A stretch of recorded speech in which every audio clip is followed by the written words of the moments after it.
Buenos días. Vamos a leer 1 de Pedro, capítulo 4, versículos del 10 al 11. Dice así: cada uno, según el don que ha recibido, ministrelo a los otros, como buenos administradores de la multiforme gracia de Dios. Si alguno habla, hable conforme a las palabras de Dios.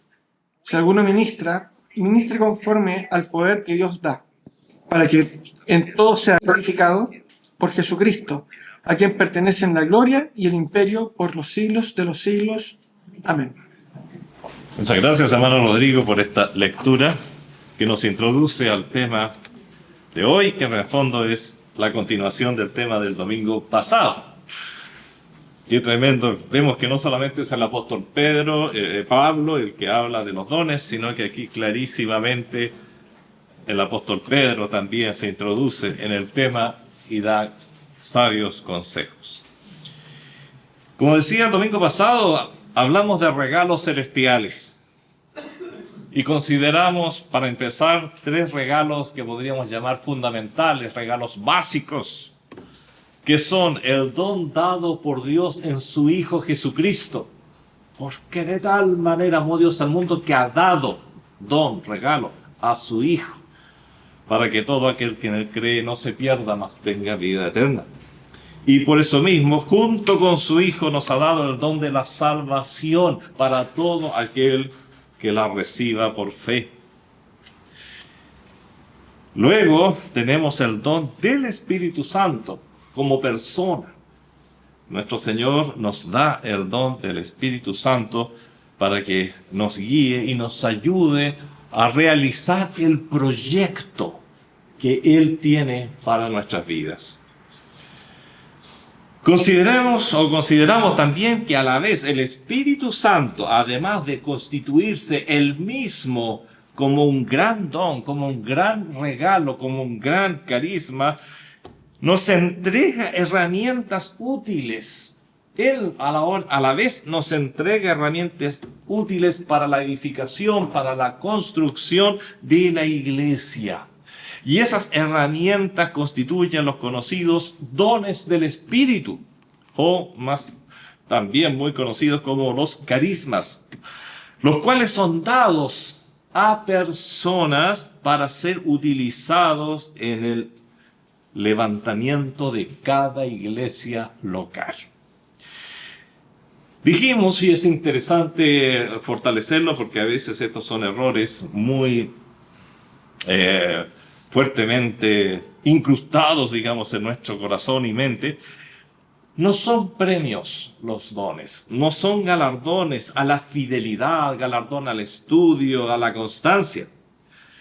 Por eso entre sus receptores podemos hallar desde personas muy consagradas, muy fieles, muy esforzadas, a personas no muy espirituales precisamente. Y eso lo encontramos especialmente cuando leemos 1 de Corintios, entre los versos 1, 4 al 7. Vemos que es una iglesia alabada por el apóstol Pablo, porque incluso dice que no falta ningún don dentro de esa iglesia. Sin embargo, después empieza a golpearlos, a reprenderlos, porque hay muchas faltas. Entonces, una cosa no significa que no pueda haber la otra. Tener un don no significa que eres el sumum de lo espiritual. Tenemos casos interesantísimos en las Escrituras, e incluso lo podemos ver en el Antiguo Testamento.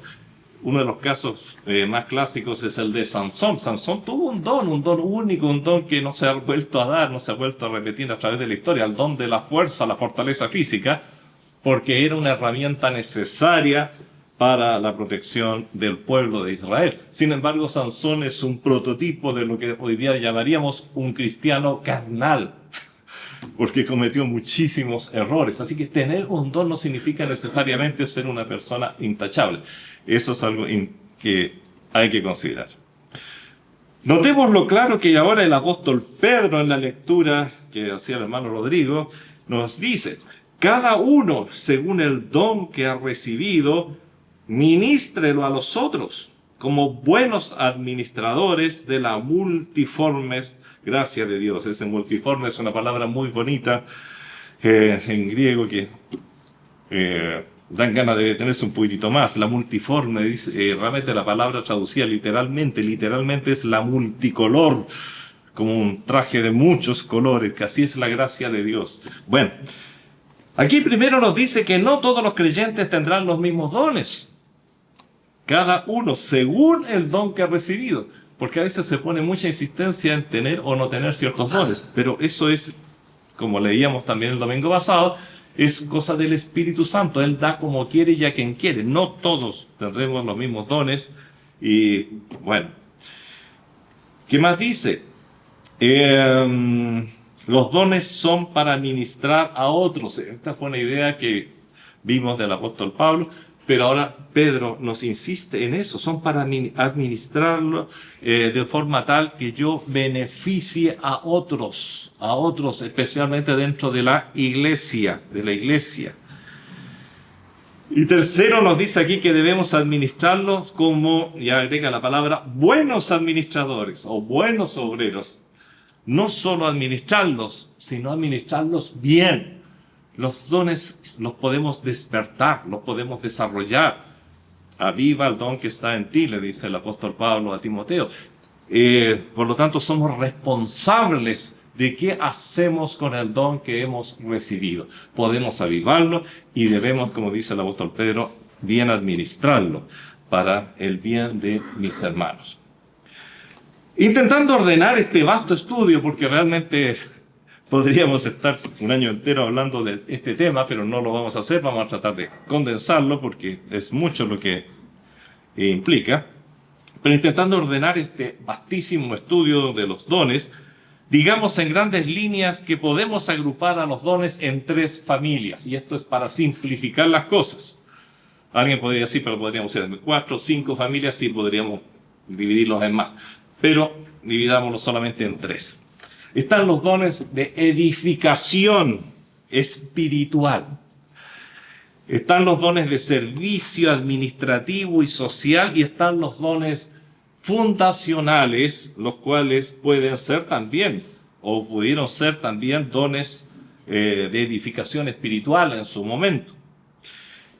Mi invitación es a continuar reconociendo algunos de estos dones para tener este tema más claro, porque produce mucha confusión y esas confusiones producen incluso divisiones y producen grandes daños espirituales. La Biblia es para estudiarla, conocerla, entenderla. Así que quiero invitarles a continuar reconociendo estos dones, los cuales, como decía, a pesar de tener matices diferentes, tienen por único objetivo final el buen desarrollo de la iglesia. No son méritos personales los dones, no son para usarlos yo, no es un superpoder que yo tenga. Mira lo que puedo hacer con mis dones. No, el que los ve desde esa perspectiva está muy, pero muy mal. Y hay muchos otros dones en las Escrituras, por eso decía, si queremos empezar a ampliar, que no están incluidos necesariamente en estas categorías. Dones únicos del Antiguo Testamento, como decíamos antes, la sabiduría de Salomón, por ejemplo, la fuerza de Sansón, son todos dones. La habilidad especial para construir cosas preciosas que se le dio a Bezaleel y a Oliab, está en Éxodo 31, 1 al 6. Y así el Señor tiene infinitud de dones que puede dar de acuerdo a la necesidad del momento y siempre, y esta es otra de las características que vamos a ver, siempre para el servicio, para ser usados en el servicio y que va a beneficiar a otras personas. También es importante no confundir, y esto lo digo así como un paréntesis, entre los paréntesis, es importante no confundir las credenciales apostólicas con los dones normales. A los apóstoles se les dio dones especiales que no se les dieron a todos.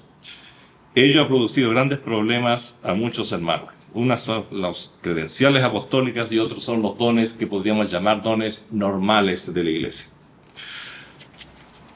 Sobre el primer punto, dones de edificación espiritual. Estos son dones sobre los que ya conversamos algo el domingo pasado, que están directamente relacionados con la alimentación y crecimiento espiritual de los hermanos que conforman la iglesia. Entre estos dones tenemos el don de profecía, el don de enseñanza, el don de exhortación. Dos de estos dones los consideramos, y no voy a entrar de nuevo en ellos, en el mensaje anterior, el don de profecía y don de enseñanza. Sucintamente, dijimos que profecía es fundamentalmente la predicación de la palabra, porque un profeta se ha caracterizado a través de todos los tiempos por entregar un mensaje. Que vea el futuro ya es otro tema, es una herramienta del profeta para entregar un mensaje, pero el corazón, lo que es un profeta es una persona a la que el Señor le dice que entregue un mensaje. Ahí está el fondo. Por lo tanto, en nuestro contexto actual, ese don está en los púlpitos, están los los que son verdaderamente pastores. Sobre el don de enseñanza, dijimos que el que tiene el don de enseñanza será capaz de transmitir las bases bíblicas sobre las que descansan la fe y la práctica del vivir cristiano.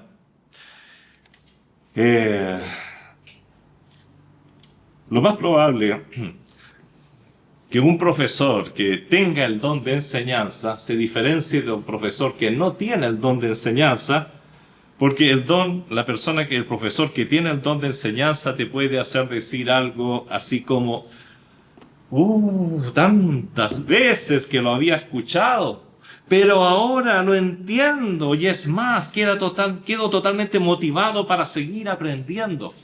¿Por qué si otros profesores me lo dijeron antes? Quizás los otros no tenían el don. El don de enseñanza es eso, y tiene la capacidad de llevarte con verdad, con la palabra, abriendo y mostrando versículo tras versículo lo que el Señor ha dicho sobre este tema, sobre este otro tema, sobre este otro tema, sobre este otro tema. Dentro de los dones de edificación espiritual, quiero que consideremos también hoy el don de exhortación. ¿Qué es eso de exhortación y por qué estoy con este tema? Bueno, hay confusión, y cuando hay confusión el pastor tiene que tratar de quitar la confusión. Hermanos,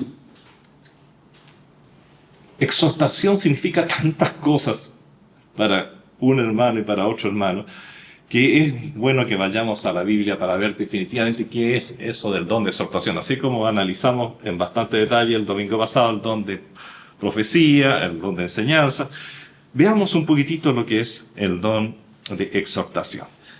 He compartido otras veces situaciones como personas me han dicho.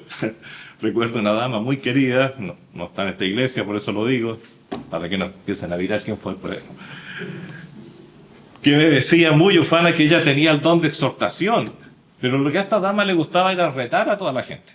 Entonces para ella el don de exhortación era el don de decirle las cosas fuertemente, de corregirlas. Eso no es el don de exhortación. Para otros, y también es una acepción que está en los diccionarios incluso, exhortación es sinónimo del mensaje. Escuchamos la exhortación del pastor para decir, escuchamos la exhortación del hermano que predicó hoy día, muy buena la exhortación, como sinónimo de predicación. Pero quizás algo de verdad tenga, pero no es todo. Incluso en la RAE, en el diccionario oficial de la lengua española, es bastante más conciso y más bíblico, por así decirlo, en este concepto. Fíjate que la interpretación o la definición de la RAE respecto a lo que es exhortar dice, incitar a alguien con palabras a que haga o deje de hacer algo. O bien, inducir uno con palabras, con razones y con ruegos a que haga o deje de hacer alguna cosa. Es decir, es lo que encierra la idea de persuadir, pero persuadir con argumentos, persuadir con amor. Vamos a ver 3 ejemplos bíblicos, a ver si después de esto nos queda totalmente claro lo que es el don y lo que es exhortar bíblicamente hablando. Vamos a sacar 3 ejemplos de los Hechos. En los Hechos capítulo 11, versículo 23, encontramos un uso práctico de la palabra exhortar.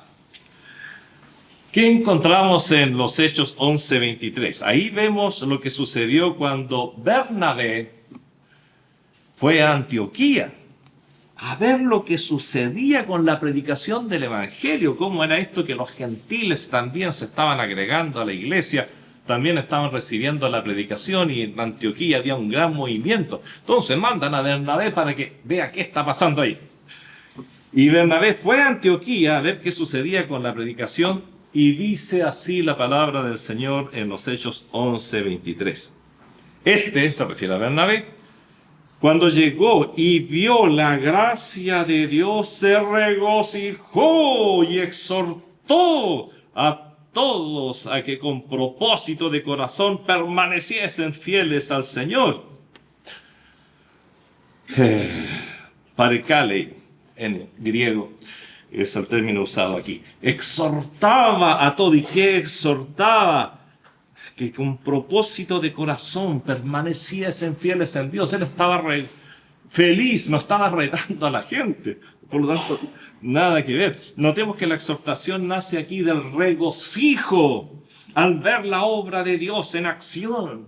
La exhortación fue una inyección de ánimo, una motivación para que permaneciesen fieles al Señor. Nada tiene que ver con retar, con reprender, etc. Qué lindo caso de exhortación. Y vamos a ver un segundo caso que también está en los Hechos, un poquitito más adelante. He sacado 3 casos y los 3 de los Hechos. En los Hechos 14, capítulo 14, versículo 22, tenemos otra situación. En los Hechos 14, 22, vemos a los apóstoles Bernabé y Pablo volviendo de su primer viaje misionero.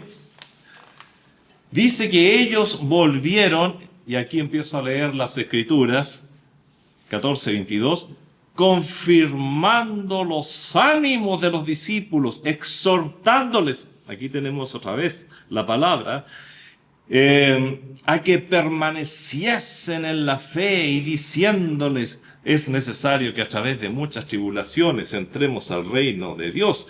¿Esto por qué? Porque Pablo antes había tenido una experiencia muy mala, lo habían apedreado, lo habían dado por muerto, y como piensan muchos serios predicadores, realmente ahí mataron a Pablo y el Señor lo resucitó. Notemos aquí que el término exhortación se asocia a la confirmación de los ánimos y persuasión y ánimo para que permaneciesen en la fe a pesar de las dificultades por las que se pueda atravesar. Es interesante. Para Koulontes es la palabra griega que aparece en este lugar, que deriva de la misma, está conjugada, y la conjugación en griego se conjugan muchas cosas que no se conjugan en castellano.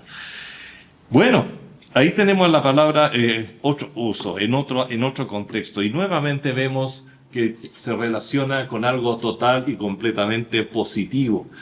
Les explica, y siempre vamos a ver algo como lo que dice aquí, diciéndoles. Ese diciéndoles habla de predicación, siempre está asociada a la predicación. La exhortación es una forma de predicar aplicando la Biblia a las situaciones que se están viviendo. Estos hermanos habían quedado traumatizados al ver cómo sacaron el cuerpo muerto de Pablo y cómo los discípulos se juntaron alrededor de él, y Pablo se levantó y volvió a entrar a la ciudad. Bueno, después dio una vuelta por otras ciudades y volviendo les dice, hermanos, ánimo, mucho ánimo, soy yo, sí. Y lo que ha sucedido no es novedad. En la Biblia está dicho que los que quieran seguir al Señor serán perseguidos por causa de la verdad, serán perseguidos por causa del Evangelio, serán perseguidos por causa del nombre de Cristo.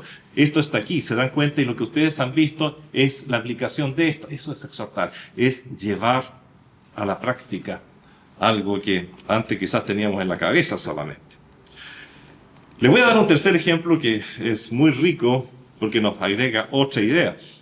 Y también lo vamos a hacer dentro de lo que es el libro de los Hechos.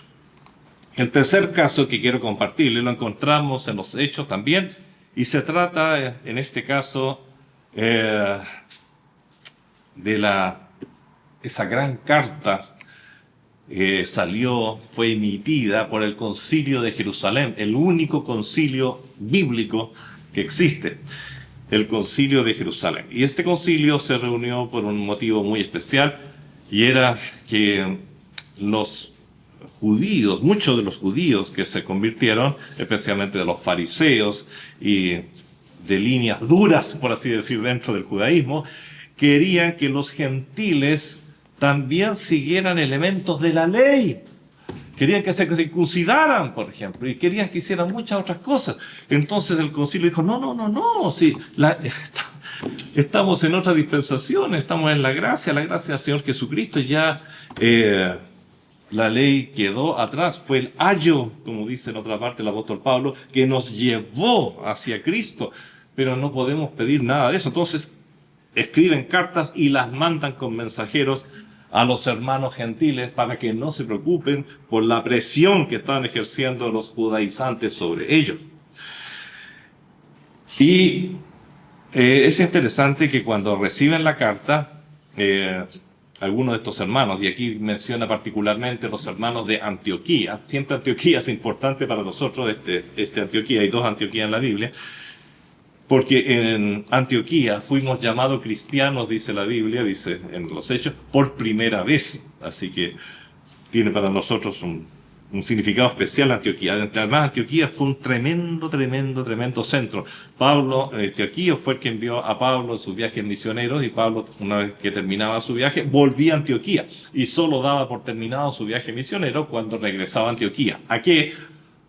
Hágase todo decentemente y en orden, dice Pablo, a dar cuenta, no importa lo alto, el estado de que tuviera, era un tremendo apóstol, pero daba cuentas. Había mucho orden en la iglesia en ese entonces. Bueno, por eso Antioquía es un centro muy importante. Y dice aquí que esta carta fue leída en Antioquía, la resolución del concilio, y los hermanos se regocijaron. Así que para seguir a Cristo no es necesario que me circuncide, no es necesario que siga esto y aquello de la ley. No, hermano, no es necesario. Ahora estamos en otra dispensación. Y dice literalmente las Escrituras en los Hechos 15:32. Y Judas y Silas, que eran dos de los enviados, Judas no tiene nada que ver con aquel apóstol que se suicidó, nada que ver. Y Silas, como ellos también eran profetas o predicadores, consolaron y confirmaron a los hermanos con abundancia de palabras. Fíjate, en este tercer ejemplo de lo que es exhortar, notamos que los enviados, en este caso Judas y Silas, consolaron y confirmaron a los hermanos con muchas palabras. Tú me dirás, pero aquí hay algo que me parece raro. No aparece la palabra ni un derivado de exhortar. Pero hermano querido, eso es solo aparente. Pues en griego, en el original, sí está. Si leemos, por ejemplo, el Nuevo Testamento greco-español, veremos que dice así. Y como está parafraseado palabra por palabra, las palabras resultan un poco extrañas a veces. Y dice así, sin embargo. Y Judas y Silas, también ellos mismos profetas, siendo ellos mismos profetas, es un poquito como habla Yoda de la Guerra de la Galaxia. Mediante discurso mucho, exhortaron a los hermanos y los robustecieron. Aquí está la palabra exhortar. Está claramente la palabra parekalesa, que es exhortaron en este caso. Incluso hay una Biblia, la Biblia de las Américas, y quizás muchas otras, yo solamente la consulté ella, dice que, leyendo este mismo versículo ahí, siendo Judas y Silas también profetas, exhortaron, ellos agregaron la palabra exhortaron, y confortaron a los hermanos con un largo mensaje. Entonces, ¿qué ocurrió aquí? ¿Por qué se obvió la palabra exhortar acá? Pues en lugar de traducir la palabra griega correspondiente a exhortaron, simplemente usaron el significado de exhortar, traduciendo por consolaron. Aquí la palabra es interesante, exhortar lo tradujeron por consolar. Por lo tanto, exhortar también es consolar. Cuando yo consuelo, también estoy exhortando. Y miren lo que dice y confirma otra cosa que hemos dicho antes. Confortaron a los hermanos con un largo mensaje. En nuestra versión, la versión 60, dice con abundancia de palabras. ¿Te fijas? Exhortar es eso, es traer la Biblia, abundancia de la palabra, abundancia de las escrituras, pero diciendo, ahora esto significa esto otro. Y a través de la palabra los consolaron. Eso es exhortar, amados hermanos. No andar retando a la gente. Así que su propósito, el propósito de exhortar es poner en acción, es traer a la realidad diaria la doctrina, ya sea recibida por la predicación o por la enseñanza de un profesor o por la lectura directa de la palabra, y hacerla práctica en tu vida. Eso es exhortación. El que tiene el don de exhortación tiene la facilidad para hacer esto, no otra cosa rara. Así que, si no habías encontrado tu don y te das cuenta que espontáneamente de ti sale tienes facilidad para acercarte a otro hermano y decirle, mira hermano, lo que tú estás viviendo, lo que tú estás pasando, lo que a ti te está ocurriendo, está relacionado con esto. Las escrituras dicen esto. Aplicar eso es exhortar. Claro, en cierto momento puede implicar reprensión también, porque mira, el Señor dice que no hagas esto, y tú lo estás haciendo, a lo mejor estás recibiendo. Bueno, ¿te das cuenta? Puede, pero eso sería parte del gran universo que significa exhortar. Ese es el don de exhortación, hermanos queridos. También existen, y vimos uno de ellos el domingo pasado, los dones de servicio administrativo y social. Estos son dones que permiten el orden y el buen funcionamiento de la iglesia en su parte administrativa y también en algunas circunstancias en las necesidades físicas y aún biológicas de sus miembros. ¿Qué quiero decir con tanta palabra? Aquí está el don de servicio. Eso algo vimos el domingo pasado, el don de diaconía, que implica muchas cosas. Un don a veces no es una cosa súper específica, sino que como el don de diaconía es amplio. Significa gran parte está asociado a gran parte de los servicios que se dan dentro de la iglesia y que se necesitan para que funcione bien una iglesia. Decíamos ahí tal la diaconía de los dineros, la administración de los dineros, la diaconía de los documentos, así es como la secretaria o secretario ejerce diaconía en servicio, está la música, todos los que son servicios. Pero también hay algunos dones más específicos. Habla del don de presidir, el don de repartir, el don de misericordia. Esos también entran dentro de esta categoría. Consideremos brevemente, para seguir aclarando un poco este tema de los dones, de lo cual muy poco hablamos y muchas veces nos hacemos simplemente una idea de lo que puede ser, y a veces la idea es equivocada. Y a veces puede ser correcta, no estoy diciendo lo contrario. ¿Qué es presidir? El término traducido por presidir es proistemi, el cual puede también traducirse de varias maneras, como gobernar, administrar, guiar. Por lo tanto, es el don que tiene una persona para guiar, para administrar, para gobernar, y como estamos hablando de la iglesia, a la iglesia. Se debe decir que esta función está especialmente reservada a los pastores. Los pastores deberían tener todos este don, y si no, avivarlo, si es que no los manifiestan de forma correcta. Bueno, uno dice, ¿por qué? Fíjate que a los pastores, a los ancianos de la iglesia, nosotros llamamos pastor a uno de los ancianos, que normalmente al anciano senior, al anciano que se dedica en forma regular a la predicación de la palabra y a administrar la palabra.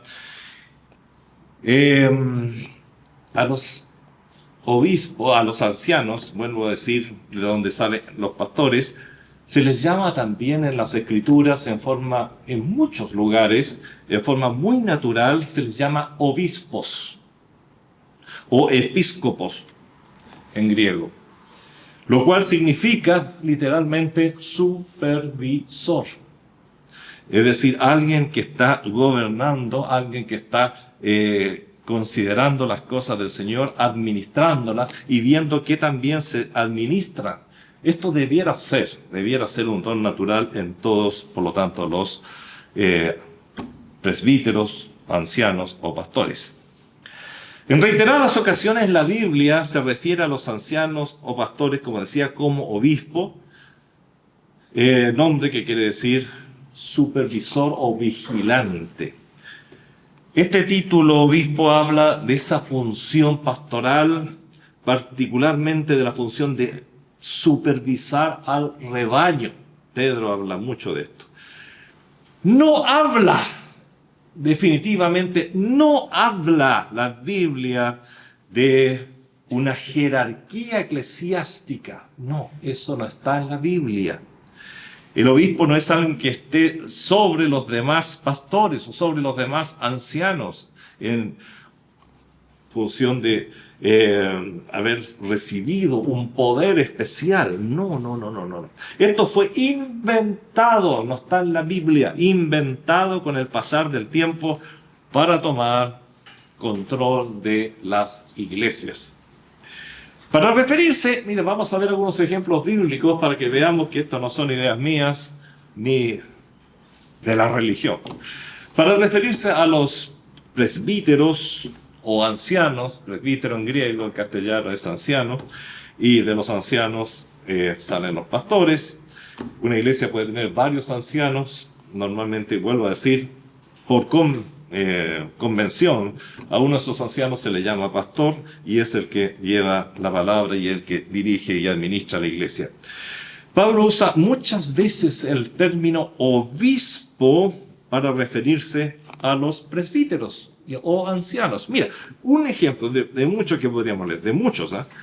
En Tito 1:5-9, por ejemplo, en Tito 1:5-9 notamos que el término es totalmente equivalente, solo habla de diferentes funciones que realiza el anciano.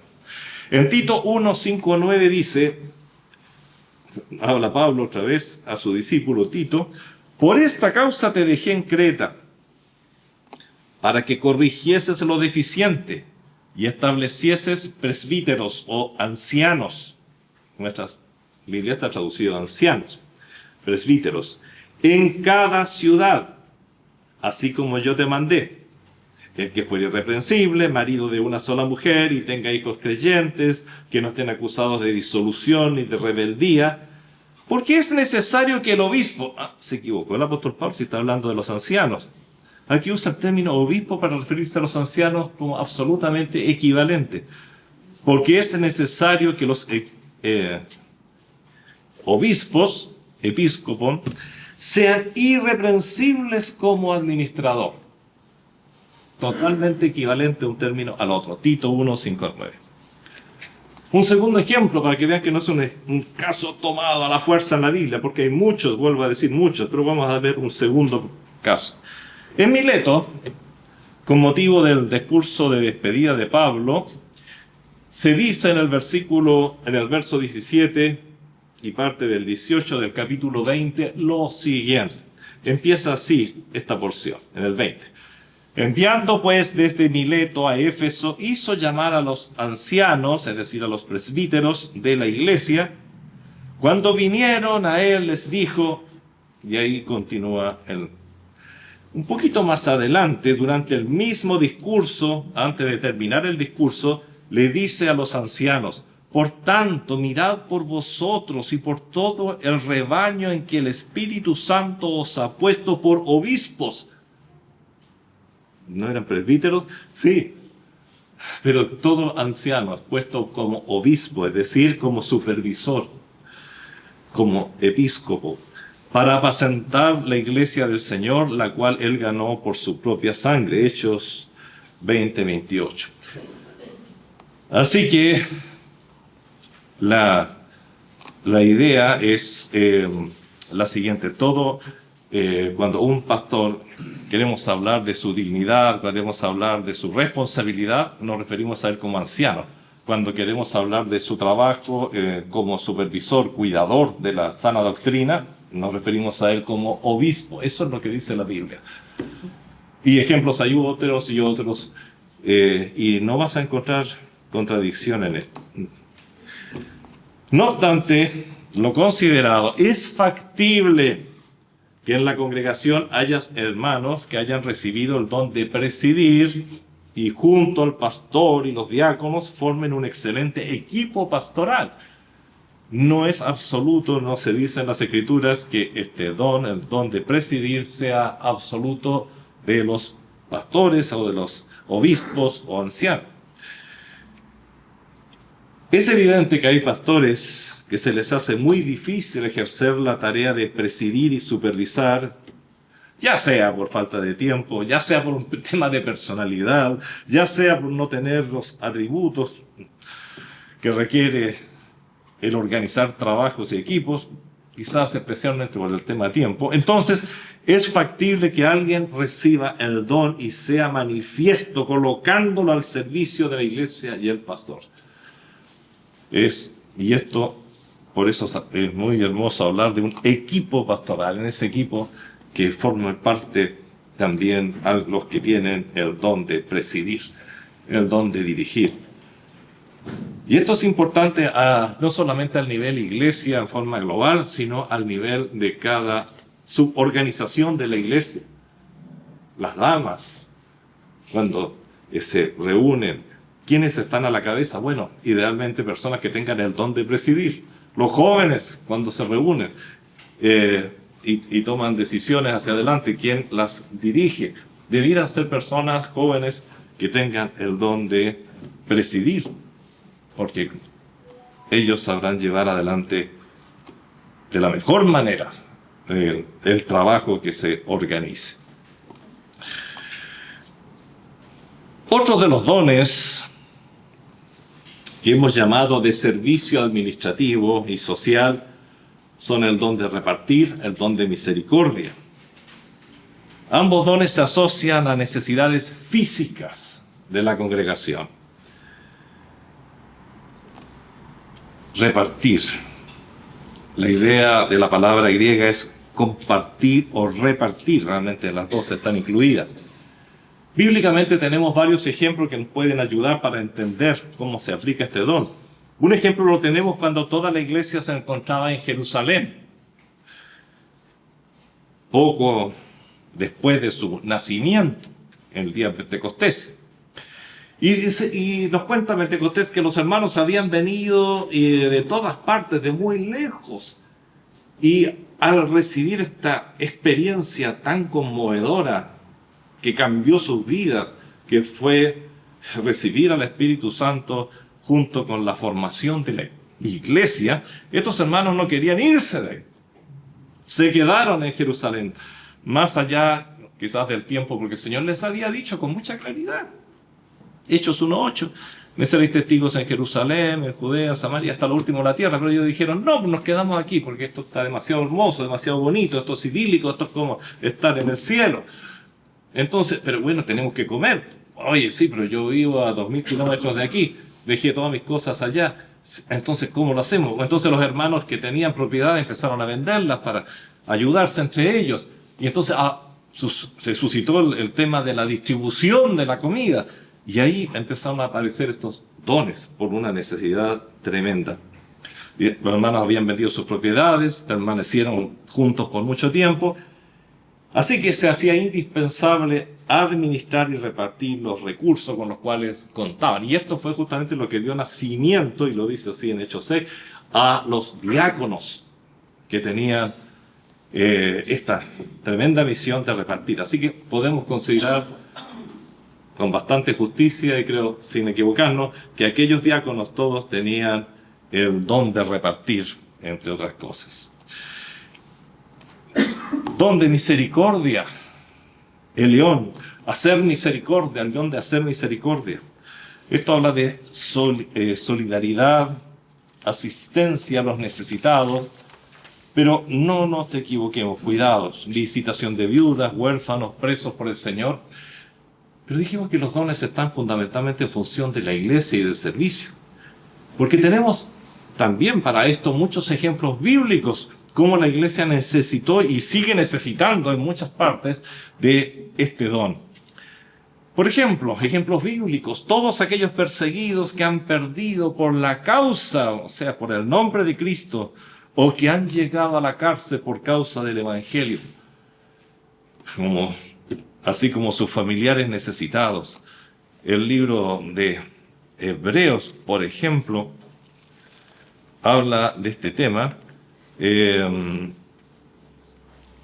y tenemos que, es interesantísimo contextualizarlo, para entenderlo en sus orígenes, para aplicarlo bien, no simplemente como una medida socialista, sino como una medida necesaria ante una necesidad puntual.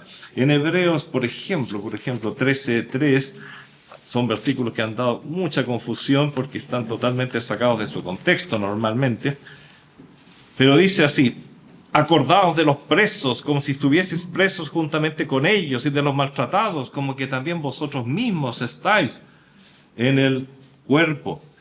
Pensemos que la carta a los Hebreos se escribió entre los años 64 y 68, hermanos, en pleno auge y persecución de Nerón sobre la iglesia. Estos presos son los presos de la iglesia. La mitad de la iglesia estaba en la cárcel, muchos esperando el ser entregados a las fieras, etc.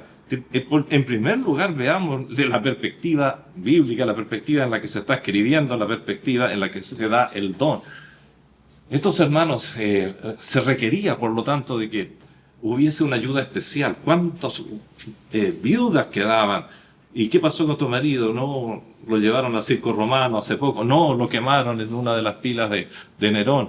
Y ese niño que llora allí, bueno, es que a sus padres los quemaron, los mataron a los dos. Bueno, este don, primeramente se dio en forma muy activa en medio de la persecución.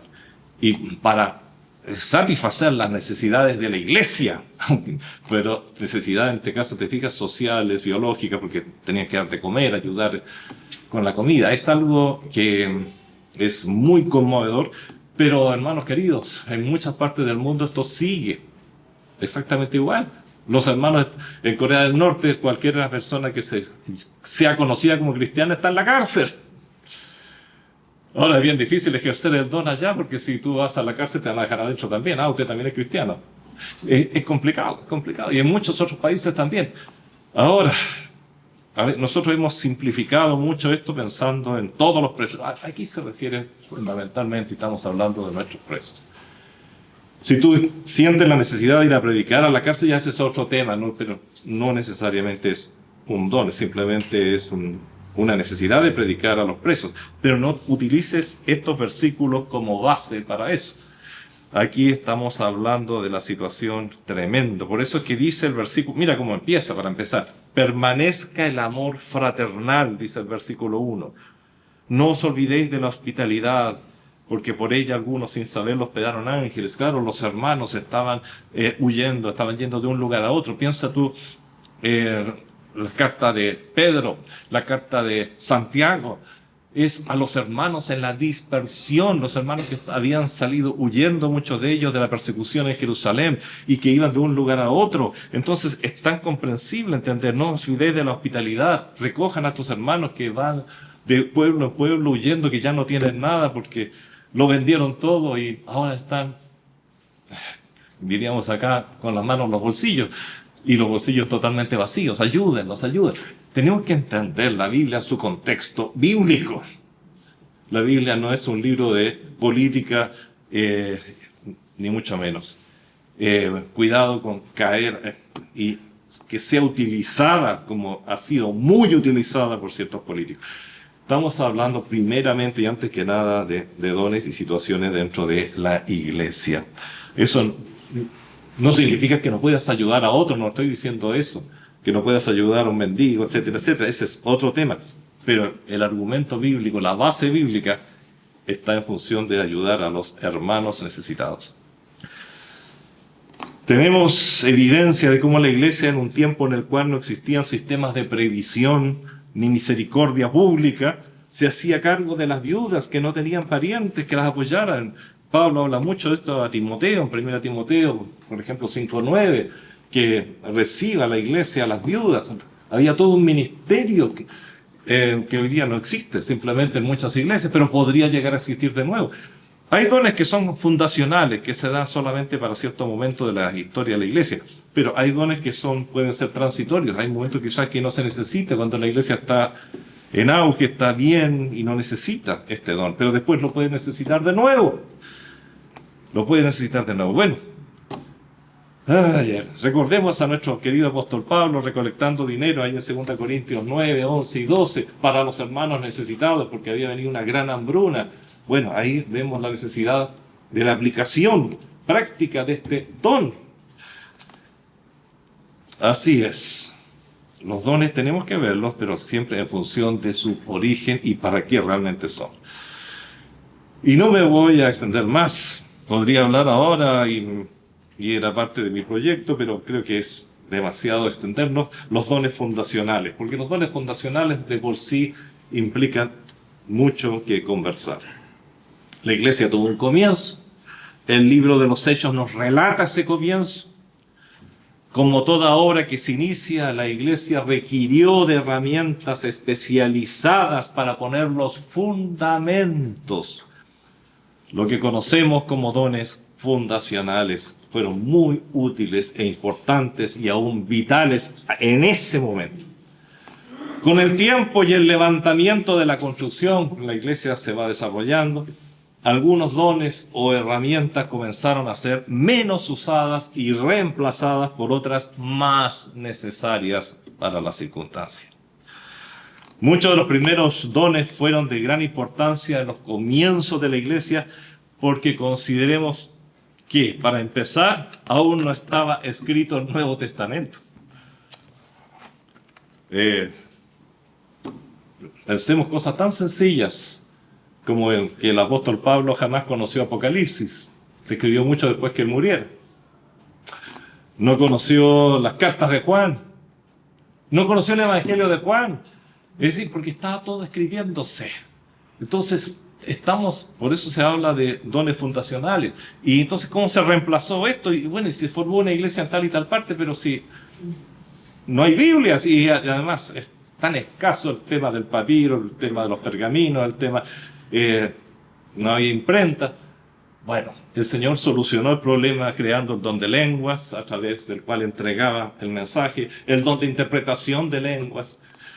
Pero hermanos, en la medida en que tenemos todo lo que el Señor quiso darnos, y entendemos que aquí está todo lo que el Señor quiso darnos, y no podemos agregarle ni sacarle una tilde a lo que tenemos aquí, bueno, ya esos dones no son necesarios. Pero no vamos a entrar en más detalles porque daría para una meditación completa, siempre tratando de fundamentar todo con las Escrituras. Concluyamos recordando las palabras que leía nuestro hermano Rodrigo del apóstol Pedro. Cada uno según el don que ha recibido, ministrelo a los otros. Si te fijas, siempre es para el otro. No es algo que yo me guardo, como yo tengo este don y a mí no me lo quita nadie. No, es para administrarlo, para usarlo a los otros, como buenos administradores de la multiforme gracia de Dios. Se nos recuerda que los dones nos han sido dados para ocuparlos en el crecimiento de otros. Si no lo haces, eres un egoísta. Y no estás haciendo la voluntad de Dios, porque si te dio un don, es que yo no tengo ni un don, no me salgas con eso. Lo que pasa, a lo más podría decirte que lo tienes tan apagado, que te digo igual que el apóstol Pablo a Timoteo, avívalo, aviva el don que está en ti, búscalo con el Señor y vas a encontrar motivos de servicio enormes. Bueno, se nos recuerda que los dones nos han sido dados para ocuparlos en el crecimiento de otro, como parte de la multiforme gracia de Dios. La invitación es a no menospreciar el o los dones que te ha otorgado. Puedes tener uno, varios, Y en lugar de dejarlos dormidos, los despiertes, los ministres, es decir, los uses, los lleves a la acción, a transformarse en acciones, conforme a esta orden divina. ¿Y qué vas a obtener? Grandes satisfacciones, amado, grandes. Y vamos a obtener muy buenos y ricos frutos para toda la iglesia. Porque quizás lo que está faltando en la iglesia es que pongas a andar tus dones. Que el Señor te guíe, el Señor nos siga guiando. Padre Celestial, te damos gracias porque no solo nos diste la salvación, nos diste al Espíritu Santo que nos guía y nos enseña y nos corrige diariamente. El Espíritu que ilumina para entender tu palabra también escrita por Él. Pero además, Señor, nos has dado herramientas maravillosas como los que hemos considerado hoy día, que son para el servicio, que son para el crecimiento, para el desarrollo, para la armonía de tu iglesia local, Señor, de cada iglesia local.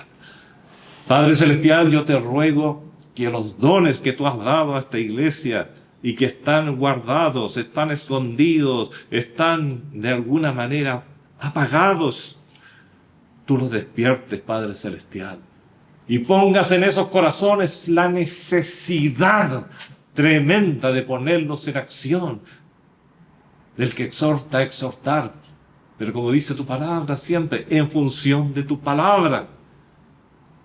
El que predicar, a predicar, el que servir en diferentes y múltiples servicios que la iglesia requiere, a servir, como dice Pablo en Romanos.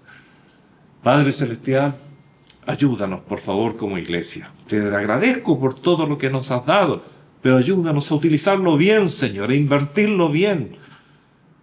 Gracias, Padre, en el nombre de Jesús. Amén.